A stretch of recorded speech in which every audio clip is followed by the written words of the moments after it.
Bigfoot exhibits nocturnal behavior, perhaps to hunt or to avoid detection. There was some weird stuff going on here in Portlock. There were two expeditions that came through here in the 1700s. Spanish tried to settle. They came ashore and just people started getting sick. Did you know Portlock, Alaska, is considered one of the deadliest towns in America, but not because of humans? For over 70 years, this isolated town has been hiding a secret so terrifying that locals still whisper about it in fear. What I saw was a bipedal, hairy beast. I was dumbfounded because I was in shock because I was not expecting to see that. The foggy forests, abandoned homes, and empty streets aren't as silent as they seem. Something moves, something watches, and something waits with a patience that defies imagination. Every piece of evidence, sightings, old explorer logs, and modern reports point to intelligence, planning, and chilling strategy. And what we uncovered at the very edge of the forest, the creature has a name. Locals whisper, the Nantiinaq, and our AI just decoded its terrifying strategy. The first warnings from the fog. Long before any modern sightings, before cameras or TV expeditions, Portlock's terror was already writing its history. The story begins in 7085, over 240 years ago, with a British explorer named Captain Nathaniel Portlock. He sailed these icy Alaskan waters for fur trading, charting the coast and noting the native villages along the Kenai Peninsula. But what he recorded in his logs was far from ordinary exploration. Entire Suguk villages were abandoned, doors open, fires cold, tools left mid-task. There were no signs of war, no graves filled with disease victims, just silence. The crew couldn't explain it. Strange, piercing cries echoed through the foggy forests, low, guttural, and unlike anything they had heard before. Sailors complained of sudden nausea, headaches, and an overwhelming dread that paralyzed their ability to act. Some refused to set foot on the shore at all. Even the Spanish explorers, sailing nearby at around the same time, recorded similar accounts. Men retching, fleeing back to ships, terrified by invisible forces they described as forest demons. Something in these woods wasn't just wild, it was aware. The Sugpiaq people had long given this presence a name, Nantiinaq. Not a mindless animal, not a simple monster to scare children into obedience. The Nantiinaq was intelligent, a half-man, half-beast entity that watched, studied, and learned from humans before striking. It could observe camps from the shadows, memorize routines, and decide exactly when and where to act. Survivors and elders taught children rules that saved lives. Never wander alone in the forest. Always heed the feeling of being watched, and respect the sickness that sometimes comes before it appears. These weren't mere stories for bedtime. They were survival lessons passed down over generations. They explained why some villages were abandoned, sometimes multiple times, before 1800. Entire communities left the Kenai Peninsula suddenly, leaving possessions behind, returning only years later, or never at all. The Nantiinaq wasn't just attacking, it was asserting control over its territory. And if humans returned, it remembered. Captain Portlock's logs hint at something more terrifying. It wasn't just strength or size that made the Nantiinaq deadly, it was a calculation. It seemed to know how to manipulate human fear, striking indirectly before a direct confrontation. The sailors described a creeping dread that made them feel sick, dizzy, and panicked, almost as if the forest itself was working against them. Even seasoned explorers, used to harsh weather and predators, were undone by this. Spanish accounts confirm a similar pattern. Men reported half-man, half-beast creatures that didn't run from them, didn't attack blindly, but observed. Their hunting was strategic. They would let humans settle, gather resources, and then appear in ways that maximized fear, confusion, and chaos. Multiple explorers noted a chilling pattern. No one attacked or killed these creatures easily, and every encounter left them more cautious, more fearful. The forest itself seemed alive, waiting. Here's where it gets even more fascinating. The Nantiinaq wasn't only about immediate danger. Villagers who fled often found the surrounding area permanently altered. Traps were sabotaged, paths mysteriously blocked, supplies vanished. The Nantiinaq seemed to anticipate human behavior over time, almost as if it understood patterns across months or even years. Survival didn't just mean escaping an attack, it meant leaving the area entirely, sometimes forever. And that's the key takeaway from this early history. These weren't random monster tales, they were survival warnings. Each story, each unexplained disappearance, and each abandoned village carried the same lesson: respect the forest, respect the unseen watcher, and never underestimate the intelligence of what hides there. Those warnings persisted long before modern cameras, expedition teams, or even written reports existed. They survived because ignoring them could mean death, or worse, being erased from your own land. Even today, when AI scans historical logs, oral histories, and explorer diaries, a pattern emerges. The Nantiinaq isn't mindless. It is patient, strategic, and deeply territorial. The earliest warnings from 1785 already reveal its methodical nature, teaching us that the terror of Portlock didn't begin in the 20th century. It has been evolving for centuries, waiting, watching, and shaping the fate of anyone who dared enter its domain. The cannery boom and the first blood.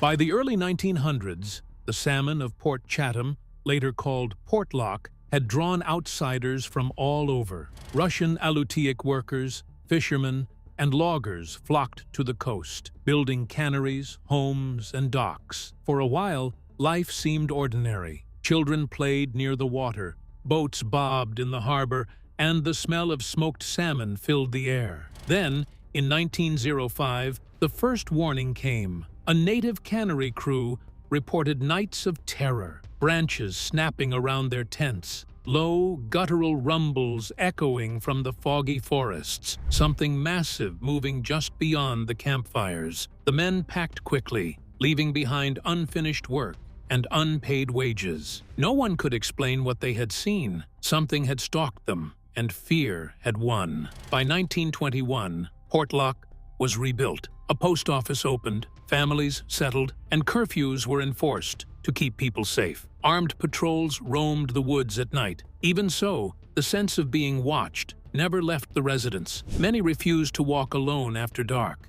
Every shadow and rustle in the forest felt like a warning. The real turning point came in 1931. Logger Andrew Kamek, sometimes spelt Kamluk, ventured into the dense forest near the cannery. Days later, his body was discovered in a way no human or wild animal could have done. His skull was crushed as if by iron fists, his body hurled against rocks, and his own axe embedded in his back. Nearby, his dogs were torn apart, their bodies scattered. Massive 18-inch footprints, human-like but far too large, pressed deep into the mud around the scene. Even stranger, several trees had been ripped from the ground and planted upside down, roots pointing skyward, as if marking territory. Eyewitnesses recalled hearing screams echoing through the night, a deep, bone-rattling sound that froze people in their tracks. Shadows taller than men moved just at the edge of the fog. Hunters, prospectors, and fishermen who ventured into the forest reported feeling eyes on them, footsteps following but never touching, and eerie silences that fell suddenly. It wasn't hunger driving this creature, it was strategy. It was sending messages. Over the next few weeks, the town tightened its patrols, but nothing could stop the attacks. Bodies found days later told the same horrifying story. Broken necks, crushed ribs, limbs bent in unnatural ways. Some victims appeared to have been toyed with, dragged, and repositioned, leaving the message clear. The forest belonged to the Nantiinaq. No bear, cougar, or wolf leaves the kind of deliberate, terrifying marks these forests hold. Residents described footprints far too large for any human, clawed impressions in trees, and broken branches at eye height. The horror wasn't only in the attacks themselves, it was in the psychological grip the creature had on the town. People didn't just fear injury or death, they feared the forest itself. Families whispered that the Nantiinaq wasn't a mindless predator. It was aware, cunning, and intelligent. Stories spread quickly. One witness claimed to see a shadowed figure carrying a body across a ridge, disappearing into the fog without making a sound. Another said the creature paused to watch him, tilting its head like it was calculating its next move, then vanished. Even the bravest men felt dread they couldn't shake. Some refused to sleep alone. Some left Portlock entirely, never to return. The 1931 attack marked the beginning of a chilling pattern. The cannery posted guards and hunters formed patrol groups, but the Nantiinaq seemed to anticipate every move. Nothing was random. This was territory being defended. Every attack, every mark, every terrifying display was a warning. Humans were intruders. Over time, it became clear the Nantiinaq wasn't just living in the forest. It was controlling it, shaping the behavior of everyone who entered. By the end of the 90s, the town lived under constant watchfulness. Children were kept indoors, doors bolted at night, and stories of impossible creatures passed from generation to generation. But the memory of Andrew Kamek and those first massive attacks never faded. Portlock learned a harsh truth. The creature wasn't merely a threat. It was a teacher of fear, and ignoring its warnings came with consequences. The cannery boom brought humans into Nantiinaq territory, and the creature made its presence unmistakably clear. Shadows, footprints, mutilated animals, and human victims proved one thing: Portlock was not just haunted, it was claimed. And even today, when AI analyses these historical accounts alongside modern sightings, a chilling pattern emerges. The Nantiinaq was deliberate, intelligent, and patient. It wasn't just survival, it was strategy. The 19-year siege.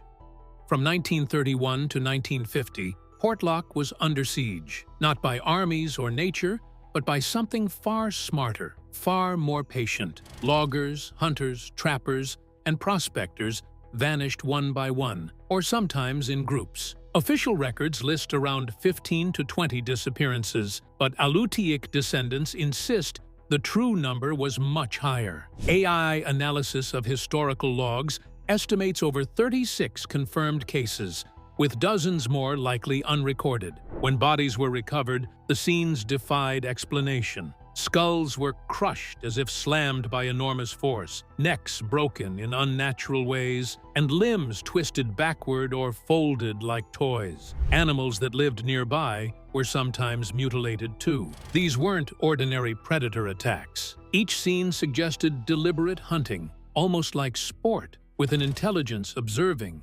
calculating, and striking with precision. Survivors recalled being stalked for miles. They could hear branches snapping, but the rhythm wasn't random. It matched their own steps. Howls echoed through the foggy forest at night, sometimes mimicking human voices, confusing and terrifying anyone who heard them. Waves of nausea, dizziness, and panic swept over those unlucky enough to linger. Decades before scientists would even recognize infrasound, low-frequency vibrations capable of inducing fear. Whatever lurked in the woods had mastered the art of psychological terror long before humans understood it. The town became a fortress of fear. Children weren't allowed outside after dusk. Windows were barred. Rifles, axes, and hunting knives lined every home. Curfews became law. Families traveled in groups, never alone. And yet, the presence continued to grow bolder. Homes were circled at night. Supplies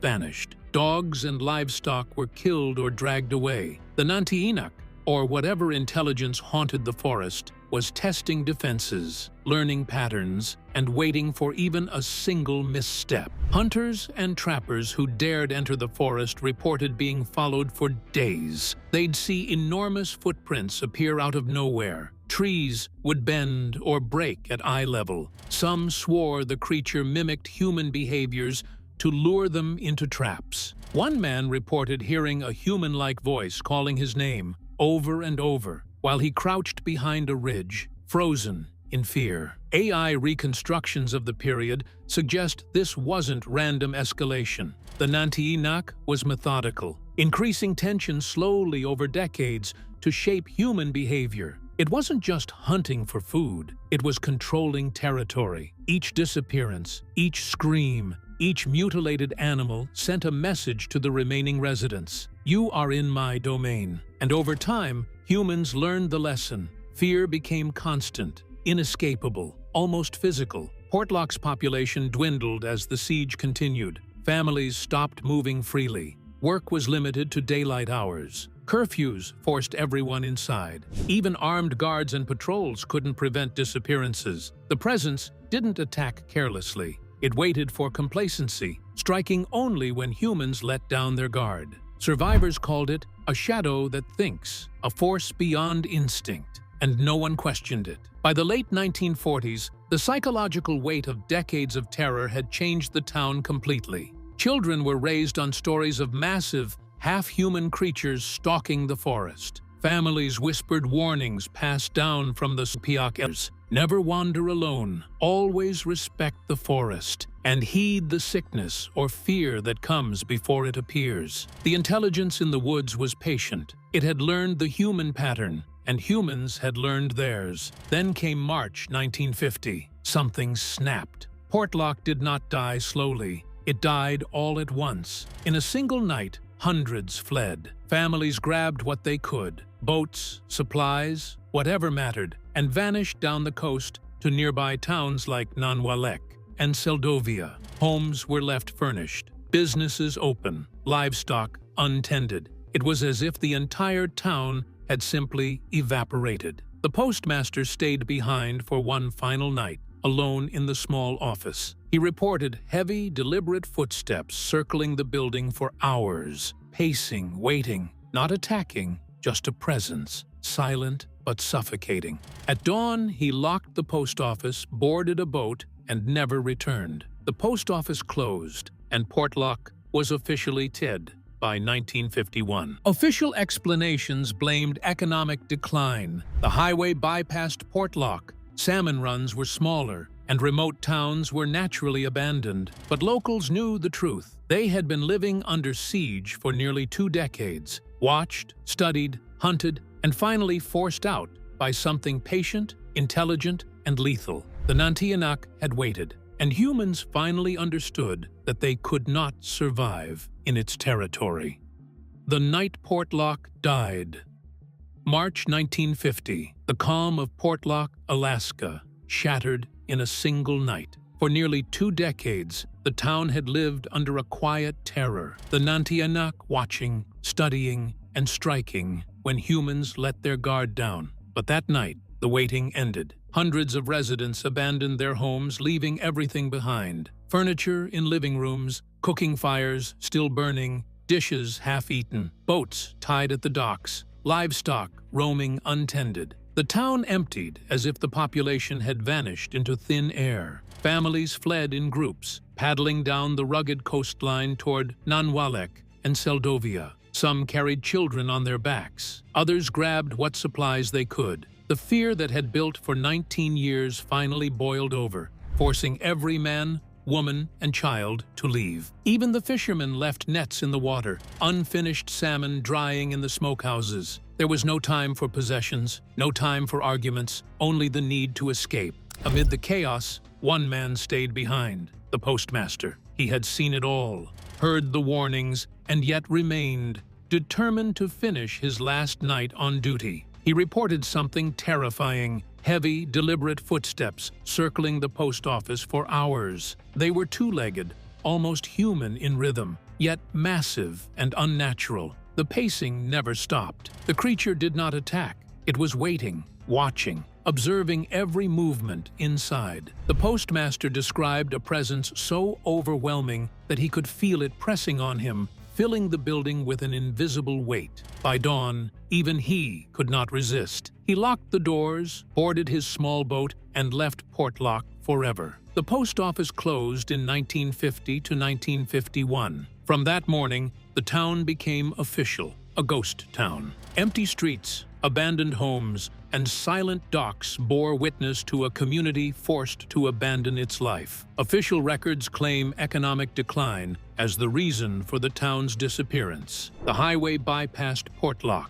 The salmon runs had slowed, and remote communities often failed. But anyone who had lived there or heard stories from elders knew the truth. It was never economics. The people fled because something had claimed the forest and coastline for itself. Something patient, intelligent, and relentless. Something that had waited nearly 20 years to make humans understand. This was its domain, and no one could resist forever. Even after many years, the town was still stuck in that last moment. There were still plates on the tables, as if a meal had been stopped. There were fires burning in the stoves. Boats were moored up at the docks, but not being utilized. Livestock wandered around, hungry and confused, because people were too scared to come back. Today, anyone who goes to Portlock feels a peculiar atmosphere, like they're being watched, researched, and measured. The Nantiinaq had left its mark, and even though people ran away, the intellect was still there.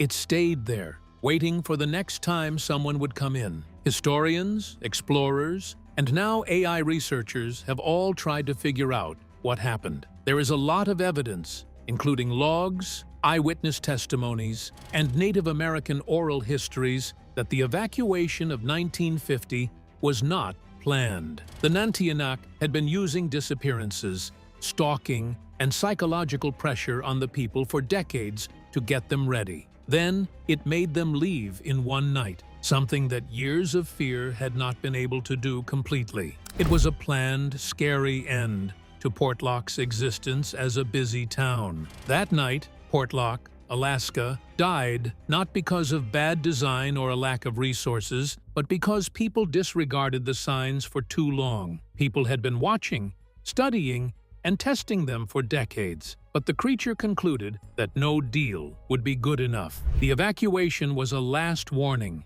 This land is not yours. The deserted town is still there, a silent reminder of what happens when people come face to face with something much smarter, more patient, and scarier than anything they've ever seen. Modern sightings and the creature that refused to leave. Even though Portlock has been empty for decades, the story didn't end with its abandonment. Hunters, hikers, and adventurers have continued to report something unusual, something that refuses to let the town or its forests be forgotten. From the 1970s through the 1990s, hunters venturing into the surrounding woods often stumbled upon enormous 18-inch tracks, sometimes near fresh moose kills. The footprints weren't just big, they were precise, measured, as if something bipedal had walked there on purpose. Many hunters described the same sensations that had terrified Portlock decades earlier, an almost physical dread, waves of nausea, and the eerie feeling of being followed, even when no one else was around. Branches snapped behind them in rhythmic patterns, shadows seemed taller than they should be, and howls echoed through the fog, mimicking human cries. In 2021, the Discovery Plus series Alaskan killer Bigfoot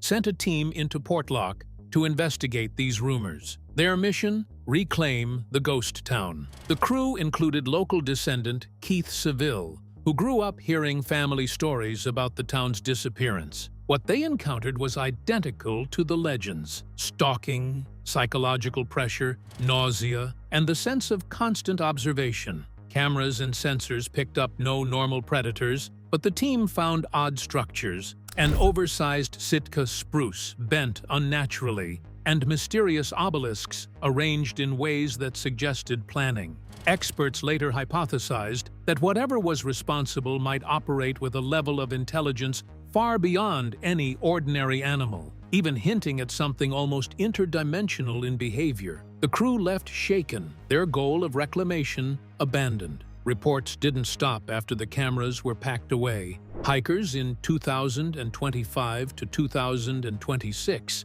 began reporting fresh signs: massive footprints near Port Chatham Lagoon, trees bent at impossible angles, and the same gnawing dread that had haunted Portlock for centuries. Witnesses spoke of hearing low-frequency vibrations that made them dizzy and nauseated, sensations that closely resemble what modern scientists now know as infrasound. Even more unsettling, some hikers claim to see shadows moving just beyond the tree line, tall, bipedal figures that paused to watch before disappearing. These modern sightings suggest that the Nantiinaq, or whatever intelligence haunts the forests around Portlock, has not only survived the town's abandonment, but has adapted to the presence of humans in smaller numbers. Unlike earlier generations, humans now leave the forest mostly alone. Yet the creature seems to maintain its territory, testing boundaries and observing behavior from a distance. The patterns are chilling.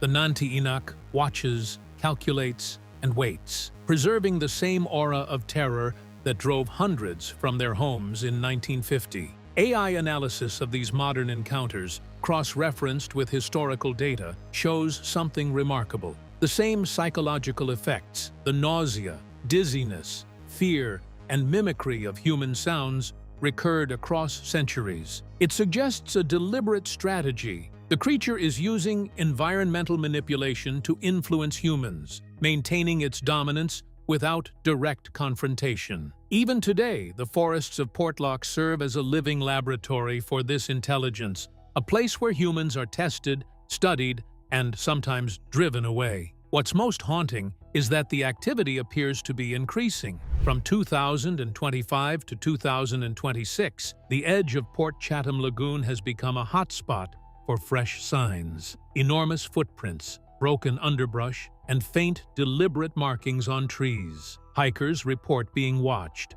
sometimes feeling unable to move or speak. The creature seems as patient as ever, letting humans approach and then withdrawing, leaving behind only evidence of its presence. Portlock may be abandoned, but it is far from safe. The past and present intertwine here, proving that the Nantiinaq, or whatever intelligence has claimed this land, has not vanished. It waits, it observes, and, as AI analysis confirms, it continues to execute a pattern of strategic dominance that began centuries ago. The forests remain alive with its presence, and anyone who ventures there today steps into a game that humans have never fully understood, and that the Nantiinaq has been perfecting for hundreds of years. The shocking patterns that prove intelligence. To finally understand the Nantiinaq, every piece of evidence was fed into the most advanced AI ever applied to a cryptid case. We included digitized 1785 British logs from Captain Portlock's expedition, native Sugpiaq oral histories, 1931 reports of Andrew Cammock's murder, eyewitness accounts from the 1950 Exodus, 2021 Discovery Plus footage, and even recent seismic data from minor Kenai Peninsula quakes, including those recorded in March 2026. Every whisper, every footprint, every unnatural tree arrangement went into the system. The AI didn't just detect patterns. It revealed a terrifying intelligence that had shaped the fate of humans for centuries. The first pattern was observation. The creature watches, sometimes for weeks or months, tracking humans' routines. AI cross-referenced historical accounts with modern sightings,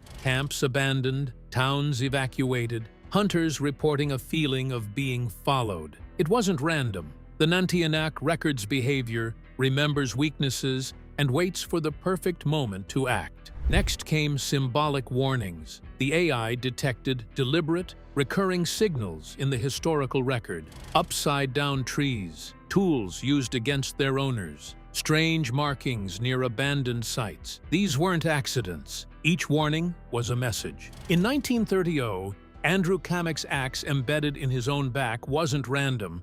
It was a psychological statement, a deterrent for others. The AI confirmed that similar patterns appeared in later decades, from hunters' reports to the 2021 expedition, showing a continuity of methods spanning centuries. Then came lethal harvests. The AI mapped disappearances and mutilations, skulls crushed, ribs broken, bodies positioned unnaturally. Each strike targeted someone who ignored the warnings or ventured too far into the territory. These weren't acts of instinct. They were calculated strikes designed to enforce rules, not just to feed. Even decades apart, the same behavioral signatures repeated, proving memory, learning, and strategy. The AI also revealed the use of infrasound. Hunters, early settlers, and modern expeditions reported nausea, dizziness, fear without seeing a predator. The AI correlated this with seismic and environmental data,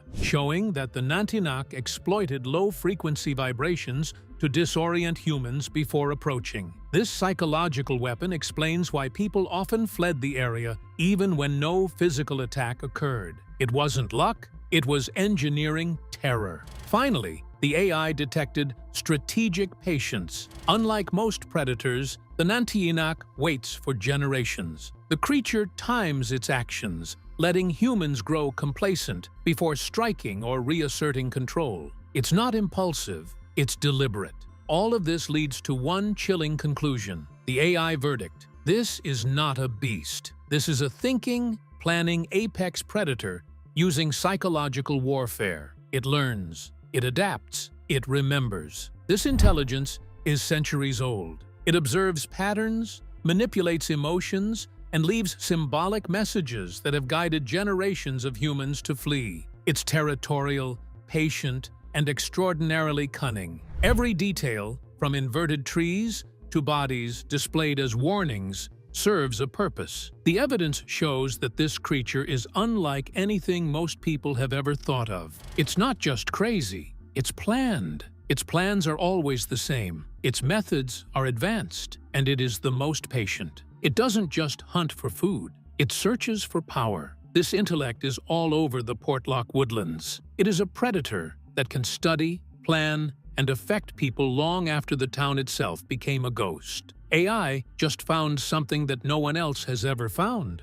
It found a multi-generational siege protocol that lasted for 241 years by comparing 17 new digitized Russian and British ship logs with 2,021 Discovery Plus expedition videos and 2,026 seismic readings. This isn't just random chaos. The Nantiinaq goes through 3 stages that get worse: observation, symbolic warning, and lethal harvest. The creature watches the new settlers, warns them, and if they don't listen, it makes everyone leave. It's scary that the cycle is starting over again. Hikers in 2025 and 2026 reported the same fear, the same strange footsteps, and seismic abnormalities that suggest something is moving slowly under the forest floor. The AI simulation says that the next warning phase will happen in a few months. It will include symbolic markers,